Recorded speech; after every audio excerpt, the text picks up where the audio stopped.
السلام علیکم۔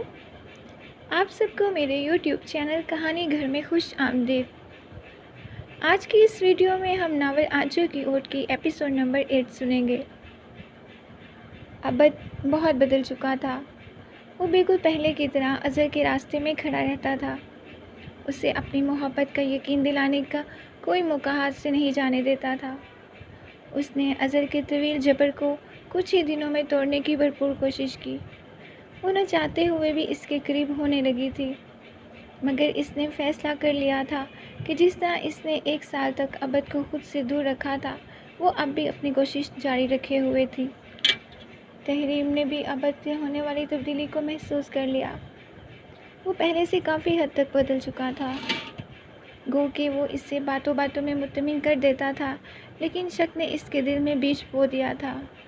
آج کیمسٹری کی کلاس میں ساحر کی نگاہیں اسے دیکھنے کی منتظر رہیں، مگر وہ نہ آئی۔ اس نے تصور میں رات کو ہی ایک مہر کا پل ٹوٹ گیا۔ وہ جس شدت سے اس کا انتظار کر رہا تھا، اسی شدت سے اسے احساس ہو گیا تھا کہ زندگی بالکل ویسی نہیں جیسا ہم سوچتے ہیں۔ زندگی کی حقیقت کافی تلخ ہوتی ہے۔ وہ اپنے مایوس دل کے ساتھ مزید یہاں بیٹھ نہیں سکتا تھا، اس لیے کلاس چھوڑ کر چلا گیا۔ سر عاقب نے اسے جاتے ہوئے دیکھ لیا، مگر کلاس کا ایک اچھا اسٹوڈنٹ ہونے کی وجہ سے انہوں نے اسے نظر انداز کر دیا۔ آہد کو تو اب پکا یقین ہو چکا تھا۔ انسان چاہے اپنے ماضی کو فراموش کر دے، لیکن ماضی اس کا پیچھا سائے کی طرح کرتا رہتا ہے۔ ماضی کی خطائیں مستقبل پر گہرا اثر مرتب کرتی ہیں۔ جب ان دونوں میں آخری مرتبہ بات ہو رہی تھی تو تحریم نے ان دونوں کے درمیان ہونے والی گفتگو سن لی تھی۔ بس اسے یہ معلوم نہ تھا کہ یہ لڑکی کون ہے۔ اسی شام تحریم اپنے کمرے کی صفائی کر رہی تھی کہ اس نے الماری کی ایک سیف کا لاک دیکھا۔ وہ جانتی تھی کہ یہ عبد کا ہے۔ اس نے اس کی چابی ڈھونڈنی شروع کر دی۔ وہ جاننا چاہتی تھی کہ آخر ایسا کیا ہے جو عبد نے اس میں چھپا رکھا ہے۔ آخر وہ چابی ڈھونڈنے میں کامیاب ہو گئی۔ اب اسے اظہر اور عبد کی داستان محبت کے تمام ثبوت مل چکے تھے۔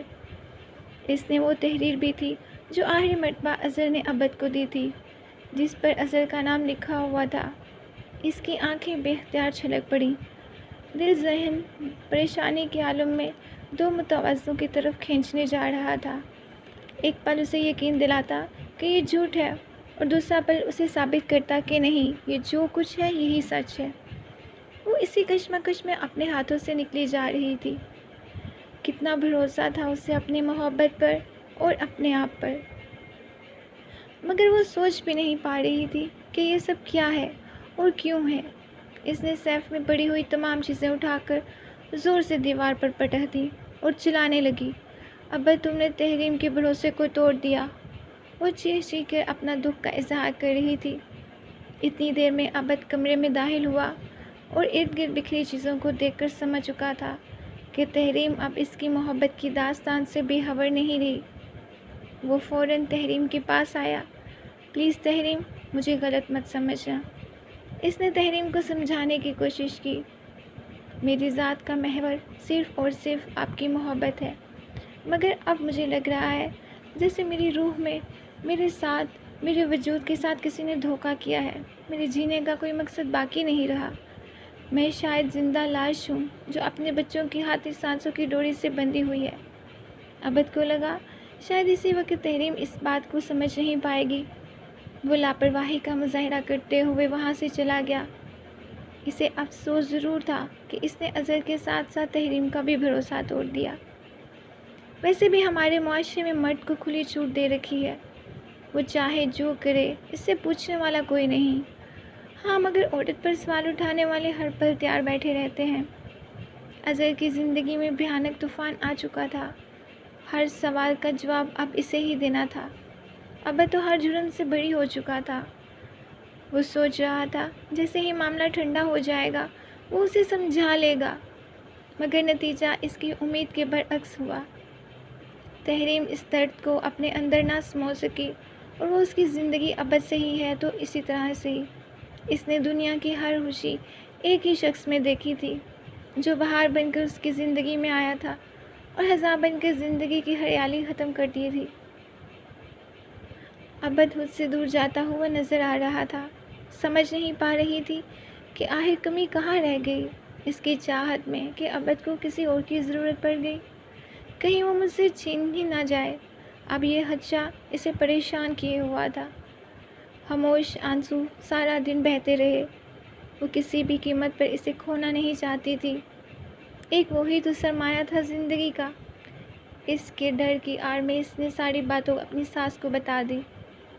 امی جان، مجھے میرا ابد واپس لوٹا دیں، میں اسے کھونا نہیں چاہتی۔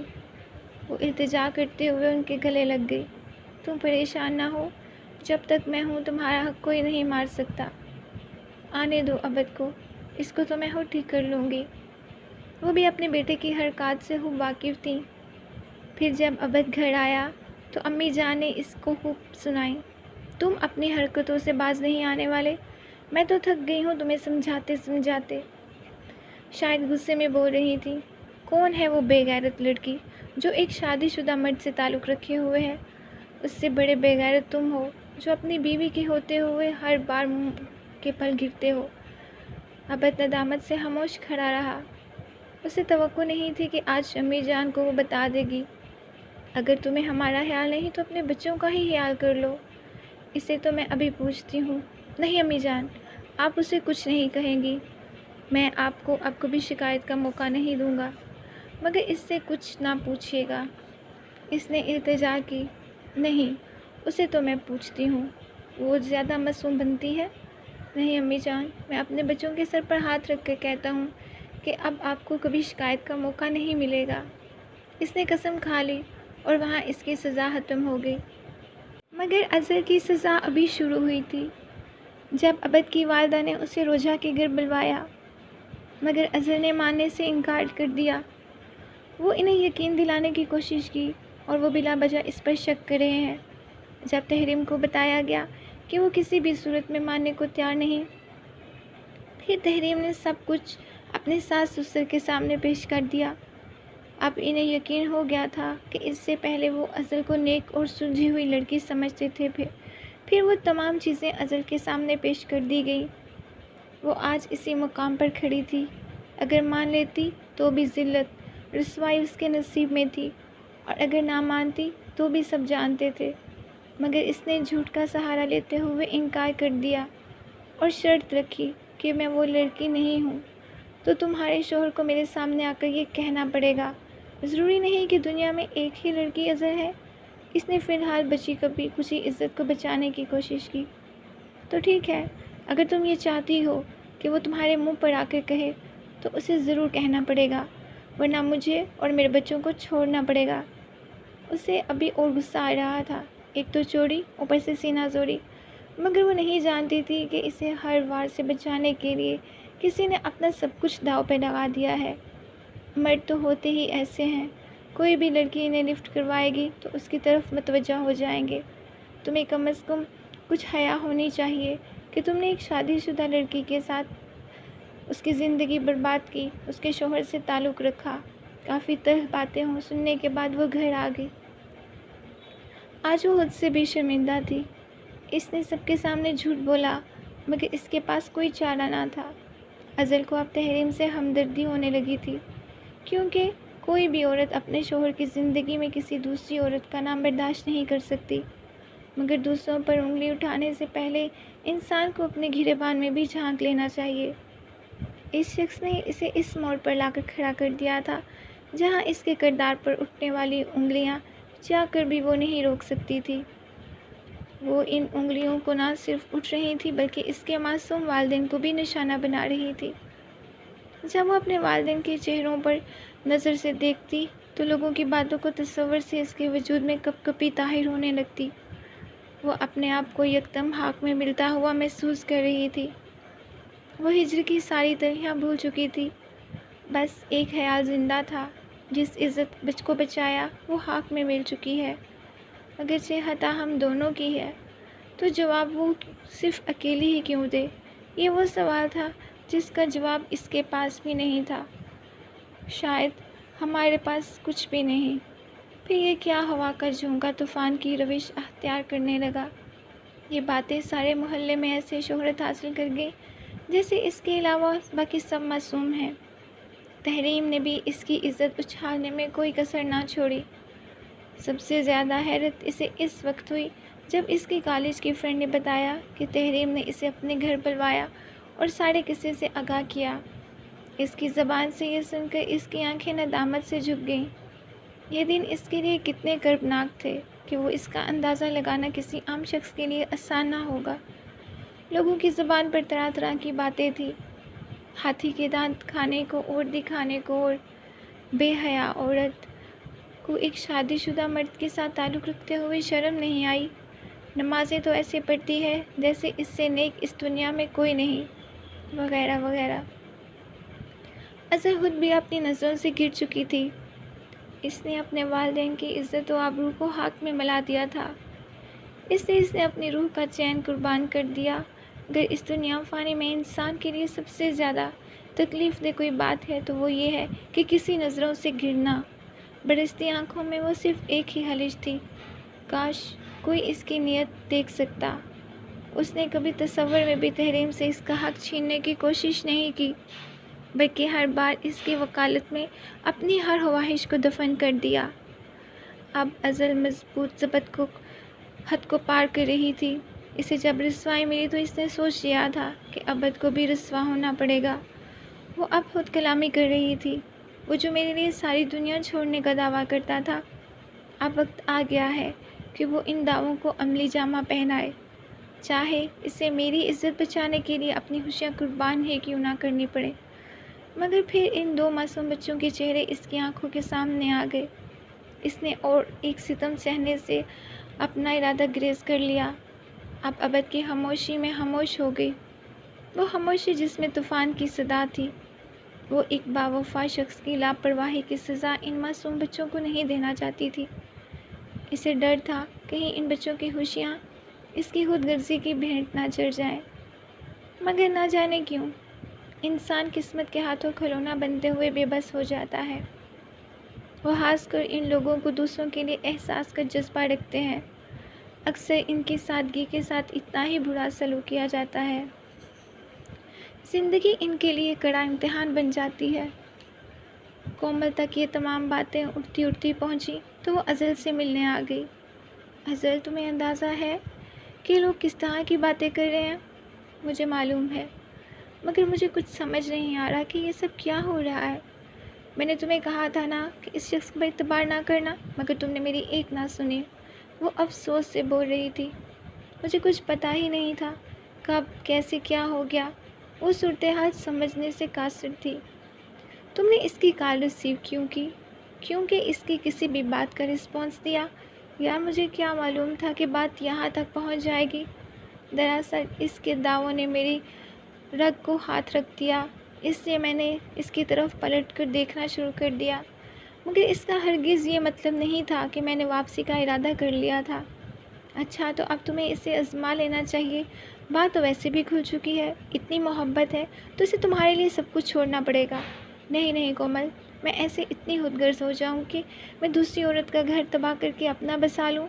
اور ویسے بھی میں کسی بھی عورت کی زندگی میں سب سے تکلیف دہ بات یہ ہوتی ہے کہ اس کا شوہر اس کے ہوتے ہوئے کسی اور سے شادی کر لے۔ یعنی یہ احساس تو ہر پل اس کے ساتھ رہتا ہے کہ شاید مجھ میں کوئی کمی تھی، اور یہ احساس اور کربناک ہوتا ہے۔ اس کا احساس شاید تمہیں نہ معلوم ہو۔ مجھے اور تحریم کو خیر چھوڑو، لیکن ابد کو آزمانا اب ضروری ہے۔ شادی بے شک نہ کرنا۔ نہیں نہیں، میں ایسا کچھ نہیں کرنے والی۔ ازل کسی تکلیف دینے کے خیال سے ڈرتی تھی۔ ازل، تم کس مٹی کی بنی ہو؟ جن دونوں نے تمہیں آزمانے بھر میں ذلیل کر دیا، بے عزت کر دیا، اب بھی ان کے لیے سوچ رہی ہو؟ وہ افسوس کے ساتھ بولی۔ بس دعا کرو کہ میرے گھر والوں تک یہ بات کبھی نہ پہنچے۔ آمین، کومل نے فوراً کہا۔ لیکن ہر دعا کہاں قبول ہوتی ہے؟ اصل قیامت تو اس دن برپا ہوئی جب حالہ بشیرہ نے ازل کی والدہ کو تمام قصے سے آگاہ کر دیا۔ ماں جس کے قدموں تلے سے خدا نے جنت سجا رکھی ہے، وہ اپنی لاڈلی بیٹے کی وجہ سے اس قدر بے بس تھی کہ ابھی ٹوٹ پھوٹ کر زمین پر جا گری۔ عادل نے بھی ان دونوں کے درمیان ہونے والی گفتگو سن لی تھی۔ اس کا چہرہ غصے سے رنگ بدل رہا تھا۔ وہ اس تصور سے بھی جھنجھلا رہا تھا کہ اس کی غیرت پر لوگ انگلی اٹھا رہے ہیں۔ وہ اپنے کمرے میں اظہر کے انتظار میں بے چینی سے گھوم رہا تھا۔ امی جان اسی مقام پر ساکت ہو گئیں۔ آنسو نے چہرہ ہی نہیں دل بھی گیلا کر دیا تھا، بلکہ روح تک بھیگ گئی تھی۔ وہ حالات کے بدلتے تیور میں خود کو ڈھال نہیں پا رہی تھی۔ ان کا اعتماد ان کی بیٹی کے ہاتھوں ریزہ ریزہ ہو چکا تھا، بھروسے ٹوٹ چکے تھے۔ اب دامن میں سوائے رسوائی کے اور کچھ نہ تھا۔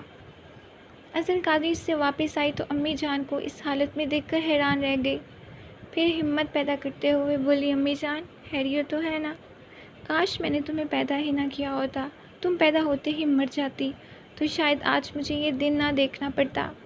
انہوں نے بھیگی پلکوں کے اٹھا کر حقارت کی نظروں سے اسے دیکھا۔ آخر کیا ہوا، پلیز مجھے تو بتائیں۔ وہ گھبراتے ہوئے ان کے قدموں میں بیٹھ گئی۔ آج مجھے سمجھ آ رہا ہے کہ لوگ بیٹیوں سے کیوں پناہ مانگتے ہیں۔ یہاں سے اٹھ کر چلی جاؤ، اب شاید میں ان قدموں میں بیٹھنے کے تم قابل نہیں رہی۔ امی جان نے پاؤں کی ٹھوکر کی ضرب لگاتے ہوئے اسے دور ہٹانے کی کوشش کی۔ عادل کو اظہر کی موجودگی کا احساس ہو چکا تھا۔ اس نے فوراً صحن کا رخ کیا اور اس کی پشت پر کھڑا ہو گیا۔ میں تمہیں بتاتا ہوں، یہ بے بس ماں کیوں رو رہی ہے۔ اظہر نے مڑ کر اس کی طرف دیکھا اور اٹھ کر کھڑا اس کے سامنے ہو گیا۔ تم ابد کو جانتی ہو؟ وہ غصے سے پوچھ رہا تھا۔ نہ، اس کے اب گھبراہٹ کے مارے حرکت نہ کر پا رہے تھے۔ مجھ سے جھوٹ مت بولنا، اس کا خون کھول رہا تھا۔ اظہر کی نگاہیں ندامت سے جھک گئیں۔ وہ اس بات کا اعتراف کرتی کافی اچھے طریقے سے اسے جانتی تھی، پھر وہ خود پر ضبط نہ کر سکا اور اس کا ہاتھ اپنی بہن پر اٹھ گیا۔ وہ بھی گمان میں بھی نہیں سوچ سکتی تھی کہ عادل کا ہاتھ اس پر اٹھ سکتا ہے۔ وہ روتے ہوئے اپنے کمرے میں چلی گئی۔ کاش میں ابد پر یقین نہ کرتی، کاش وہ کبھی میری زندگی میں شامل نہ ہوتا، کاش وہ مجھے زمانے بھر میں رسوا نہ کرتا، کاش۔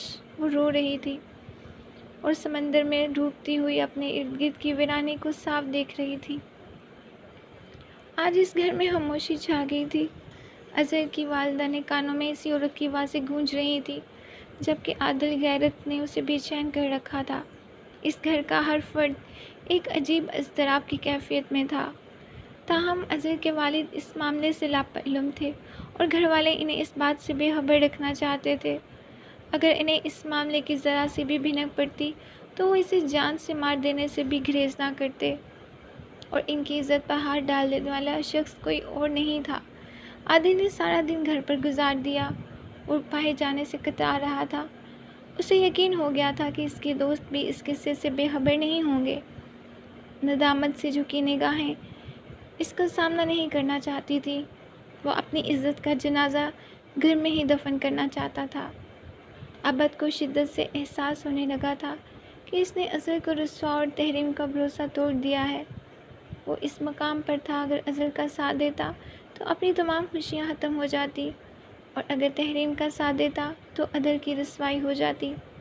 مگر جب اس نے اپنے بچوں کی طرف دیکھا تو اظہر کی رسوائی اس کے لیے غیر اہم ہو گئی۔ یہ وہ محبت تھی جس نے ہر چاہت کی گونج تھی۔ میں جانتا ہوں اظہر ہی وہ لڑکی ہے جس سے آپ فون پر بات کرتے ہیں، مگر میں آپ کی زبان سے اعتراف سننا چاہتی ہوں۔ تحریم نے صاف صاف الفاظ میں بات پوچھی۔ نہیں، اظہر وہ لڑکی نہیں ہے۔ اس نے صاف انکار کر دیا۔ تو اپنے بچوں کے سر پر ہاتھ رکھ کر کہو کہ وہ لڑکی اظہر نہیں۔ اس نے اسے بتانے پر مجبور کر دیا۔ ہاں، وہی اظہر ہے۔ اس نے ایک کمزور شخص کی طرح بے بس ہوتے ہوئے اعتراف کر لیا۔ تو ٹھیک ہے، آپ کو اس کے سامنے بھی کہنا پڑے گا۔ تحریم نے اگلی شرط یہ رکھ دی۔ دیکھو تحریم، اپنے بچوں کے سر پر ہاتھ رکھ کر کہتا ہوں کہ آئندہ اس سے کوئی تعلق نہیں رکھوں گا۔ بس اس بات کو یہیں ختم کر دو۔ وہ شخص خود کو بہت بہادر سمجھتا تھا، اپنی بیوی سے اظہر کی عزت کی بھیک مانگ رہا تھا۔ حالانکہ اب اس بھیک کا کوئی فائدہ نہ تھا۔ وہ تو پہلے ہی سب کو قصے سنا چکی تھی اور وہ دعوے باتوں کی قید میں تھے۔ رات کو ابو جان گھر آئے تو انہیں گھر کا ماحول کچھ عجیب سا لگا۔ خیر تو ہے، سب لوگ چپ چپ کیوں ہیں؟ انہوں نے اس بدلاؤ کو محسوس کرتے ہوئے اپنی بیگم سے پوچھا۔ ویسے ہی بچے اپنی اپنی پڑھائی میں مصروف ہیں، شاید اس لیے۔ وہ بات کو چھپاتے ہوئے بولی، میری بیٹی اظہر کہاں ہے؟ اسے جلدی بلاؤ، وہ سو رہی ہے، اس کی طبیعت کچھ ٹھیک نہیں۔ تمہاری آنکھوں سے بھی لگ رہا ہے کہ تم بھی ٹھیک نہیں ہو۔ انہوں نے اپنی بیوی کے چہرے پر ایک نظر ڈالی۔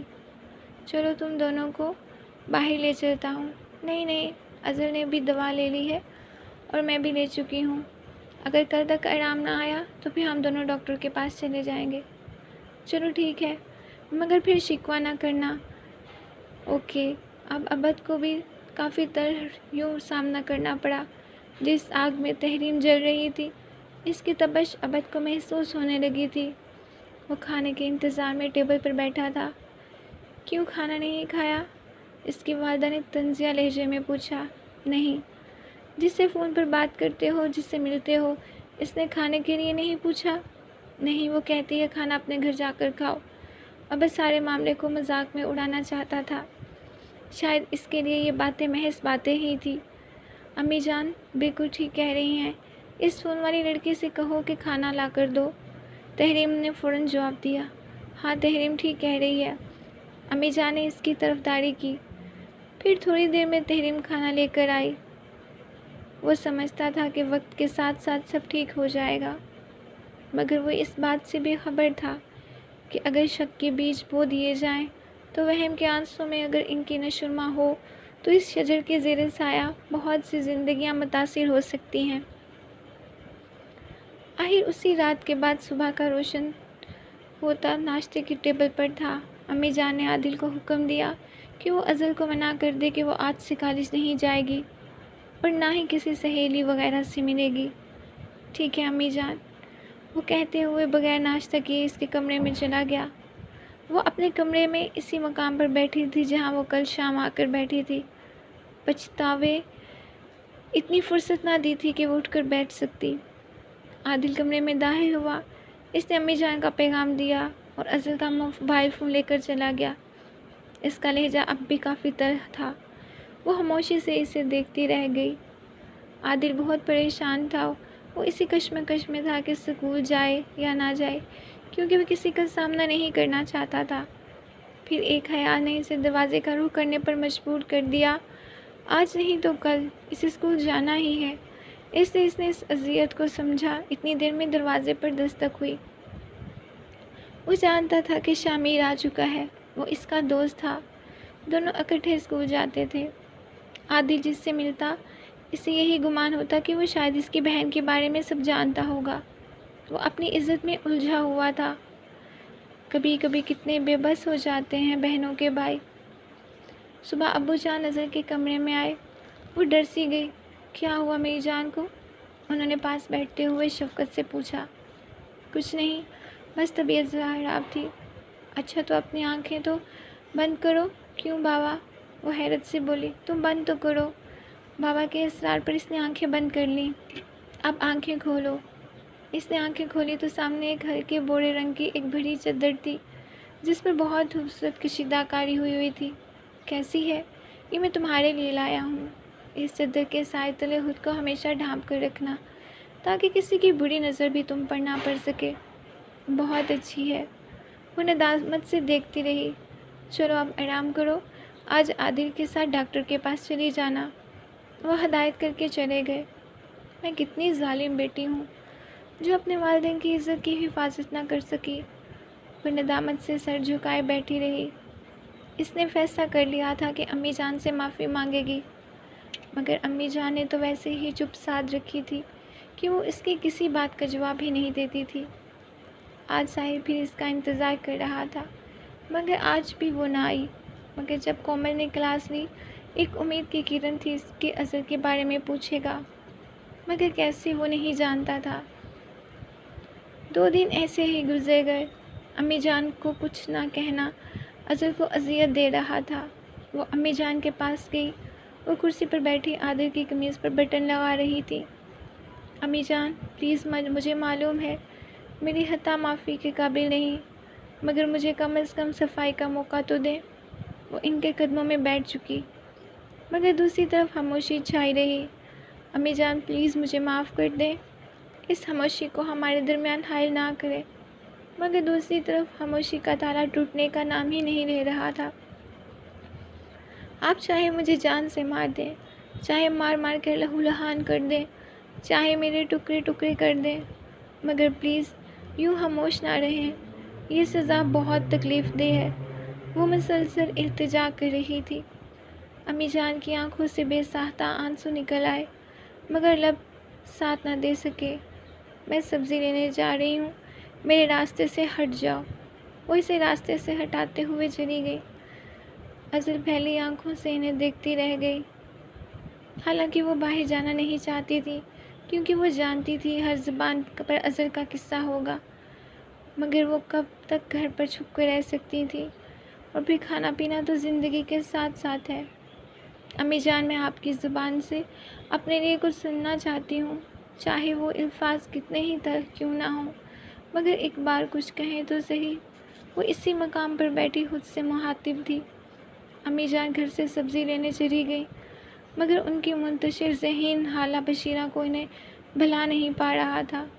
وہ سڑک پر بغیر کسی گاڑی کی پرواہ کیے چل رہی تھی کہ اچانک ایک تیز رفتار موٹر سائیکل نے انہیں آ لیا۔ چوٹ اتنی شدید تھی کہ ان اللہ! اس نے ابھی نہیں پہچانے کی کوشش کی، مگر وہ بچ نہ سکی۔ وہ بھی زخمی ہو گیا تھا، مگر وہ موقع پر ہی اس دنیا فانی سے رخصت ہو گئی۔ جائے وقوع پر موجودہ لوگوں نے انہیں ہسپتال پہنچانے کی کوشش کی، مگر زندگی تو موت کی آغوش میں لمبی تان کر سو چکی تھی۔ اظہر گھر پر اکیلی تھی۔ اس نے پانی پینے کے لیے گلاس اٹھایا تو اس کے کانپتے ہاتھوں سے گلاس گر کر ٹوٹ گیا، جس کا جسم یکدم لرز اٹھا، جیسے ایک خیال نے اس کے ذہن کو جھنجھوڑ دیا ہو۔ ایک خواب تھا جو اس نے رات کسی پہر میں دیکھا تھا۔ جس نے اسے دیکھا ایک بنجر زمین پر کھڑی ہے۔ وہ جہاں تک اپنی نگاہیں دوڑا سکتی تھی، اس نے دیکھا کہیں بھی ہریالی کا نام و نشان نہ تھا۔ پھر اچانک تیز ہوا چلنے لگی۔ دھیرے دھیرے وہ طوفان میں بدل رہی تھی، جس کی وجہ سے اس کا دوپٹہ ہوا میں اڑ کر نہ جانے کہاں چلا گیا۔ مگر پھر کچھ ہی لمحوں میں سب کچھ پہلے جیسا ہو گیا اور سورج کی تپش اسے جھلسانے لگی۔ اب اس کے پاس کچھ ایسا نہ تھا جس سے وہ خود کو ڈھانپتی، دھوپ سے بچاتی، جیسے کوئی لبوں پر پیاس کے لیے صحرا پر تڑپ رہا ہو۔ پھر کچھ ہی لمحوں میں اس کی آنکھ کھل گئی تو اس نے بولا، خدا خیر کرے۔ وہ دل میں دعا کرنے لگی تھی۔ اتنی دیر میں دروازے پر دستک ہوئی۔ اسے معلوم تھا کہ امی جان واپس آئی ہیں، مگر جب اس نے دروازہ کھولا تو سامنے بابا کو پایا۔ بابا آپ؟ ان کے چہرے کی زردی دیکھ کر اسے عجیب سا لگ رہا تھا۔ ان کی آنکھوں میں نمی تھی۔ وہ کچھ بتانا چاہ رہے تھے۔ کیا ہوا بابا؟ اسے کسی طوفان کی آہٹ محسوس ہونے لگی تھی۔ انہوں نے بغیر کچھ کہے اسے باہوں میں لے لیا۔ بابا کیا ہوا؟ میں نے کبھی پہلے آپ کی آنکھوں میں نمی نہیں دیکھی۔ وہ شدید پریشانی کے عالم میں بول رہی تھی۔ اب تم اپنی ماں کی محبت کے سائے سے محروم ہو۔ ٹوٹے پھوٹے لفظ ان کے ہونٹوں کی تھر تھراہٹ سے ادھر ادھر بکھر گئے۔ ادھر دیوار سمیت سارے گھر پر جیسے قیامت ٹوٹ پڑی۔ نہیں نہیں، ایسا نہیں ہو سکتا۔ اس کے آگے وہ کچھ نہ بول سکی۔ شاید آپ مجھ سے مذاق کر رہے ہیں۔ اس نے باپ کی جھکی نظروں سے تائید چاہی، مگر ان کے پاس خاموشی کے سوا کچھ نہ تھا۔ بابا پلیز ایک بار کہیں کہ یہ سب جھوٹ ہے۔ وہ روتے ہوئے دوبارہ باپ کے سینے سے لگ گئی۔ پھر ایمبولینس کا ایک خوفناک آواز کے ساتھ گھر کے دروازے پر آ رکی۔ وہ اس حقیقت کا سامنا کرنا نہیں چاہتی تھی، اس لیے بھاگتے ہوئے اپنے کمرے میں چلی گئی۔ میں قاتل ہوں، اسے موت کی سزا ملنی چاہیے، وہ خود کو کوس رہی تھی۔ اتنی دیر میں کومل کمرے میں داخل ہوئی۔ اس نے اظہر کے کندھے پر ہاتھ رکھا۔ اظہر نے مڑ کر دیکھا تو کومل تھی۔ وہ فوراً اس کے گلے لگ کر پھوٹ پھوٹ کر رو پڑی۔ کومل، میں خود کو کبھی معاف نہیں کر سکتی۔ شاید مجھ سے بہت بڑی گناہ ہو گئی۔ اظہر کی نظر کسی چیز کی تلاش میں بھٹک رہی تھی۔ یہ کیا حماقت ہے اظہر، خود کو سنبھالو، کچھ تو سوچو اپنے بہن بھائیوں کے بارے میں۔ اس کے پاس تو ماں کے بعد تمہارا ہی سہارا ہے۔ وہ اسے سمجھا رہی تھی، مگر کومل نے جینا نہیں چاہتی۔ ماں کی کچھ دنوں کی خاموشی مجھ سے سہنا مشکل تھا، اب تو یہ خاموشی عمر بھر کے لیے رہنے والی ہے۔ اس کے آنسو تھم نہیں رہے تھے۔ تم تھوڑی دیر کے لیے سب پرانی باتیں بھول جاؤ۔ اب تم نہیں تو سب کو سنبھالنا ہے۔ لوگ طرح طرح کی باتیں کر رہے ہیں، لیکن تمہیں اب ہمت و حوصلے سے کام لینا پڑے گا۔ اب تو شاید تمہیں بہت سی طرح باتیں بھی برداشت کرنا پڑیں گی، اس لیے خود کو مضبوط کر لو۔ اس نے حقیقت سے اظہر کو آگاہ کیا۔ عادل اسکول سے گھر واپس آ گیا تھا۔ اس نے گلی میں ہجوم دیکھا۔